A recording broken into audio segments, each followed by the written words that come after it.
இன்றைக்கி நம்ம oil pulling அப்படின்னா என்னங்கிறத பார்க்க போகிறோம்.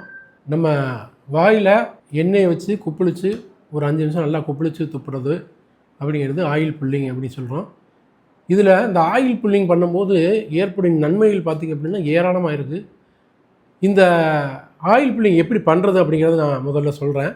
நல்லெண்ணெய் எடுத்துக்கிறேங்க. நல்லெண்ணெயை ஒரு ஸ்பூன் அளவு எடுத்துக்கிட்டால் கூட போதும். எடுத்து வாயில் போட்டு நல்லா கொப்பளித்து துப்புங்க. கொப்பளிங்க ஒரு 5 நிமிஷம் 10 நிமிஷம் ஆகட்டும். நல்லா கொப்பளிச்சிக்கிட்டே இருங்க. நல்லா கொப்பளிச்சு அது தண்ணி ஆற வர கொப்பளித்து அப்புறம் துப்பிடுங்க. இது எப்போ எடுத்துக்கிறது ரொம்ப நல்லது அப்படின்னு பார்த்தீங்க அப்படின்னா, காலையில் வெறும் வயிற்றில் எடுத்துக்கிறது நல்லது. அதை காலையில் நீங்கள் பல் விளக்கிறதுக்கு முன்னாடி எடுத்தால் ரொம்ப நல்லது. அதை நீங்கள் ஆயில் புல்லிங் பண்ணிவிட்டு கூட அதுக்கப்புறம் பல் விளக்கலாம். இதில் காமனாக நல்லெண்ணெய் எடுக்கிறது ரொம்ப நல்லது. தேங்காய் எண்ணெய் எடுத்துக்கலாம். அதையும் தாண்டி சில உடம்புக்கு பார்த்திங்கன்னா வாத பித்த கபன்னு சொல்லுவோம். அந்த வாதம் பித்த கபத்தில் ஒரு வாத உடம்புக்காரங்க, பித்த உடம்புக்காரங்க, கப உடம்புக்காரங்க தனியாக இருக்காங்க.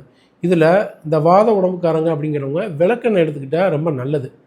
அதே மாதிரி பித்த உடம்பு இருக்கிறவங்க நல்லெண்ணெய் எடுத்துக்கிறது ரொம்ப நல்லது.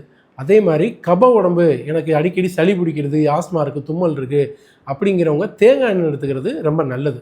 காமனாக எண்ணெய் எடுத்துக்கலாம். பார்த்தீங்கன்னா நல்லெண்ணெய் எடுத்துக்கிறது எனக்கு இதெல்லாம் தெரியல அப்படின்னா நீங்கள் நல்லெண்ணெய் எடுத்துக்கிறது ரொம்ப நல்லது.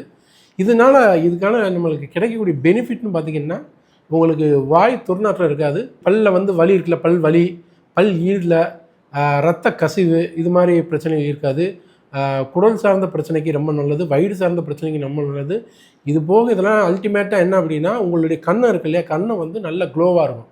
அதில் பிம்பிள்ஸ் வர்றது, பரு வர்றது, இந்த மாதிரி பிரச்சனைகள்லாம் நீங்கள் அந்த மாதிரி இருக்கிறவங்களாம் நல்லா செஞ்சு பாருங்கள். கண்டிப்பாக இது நல்ல ரிசல்ட் கிடைக்கும். இதை காலையில் எந்திரிச்சோன்னே ரெகுலராக செஞ்சுட்டு வாங்க. ஒரு 21 நாள் ஃபஸ்ட்டு செய்யுங்க.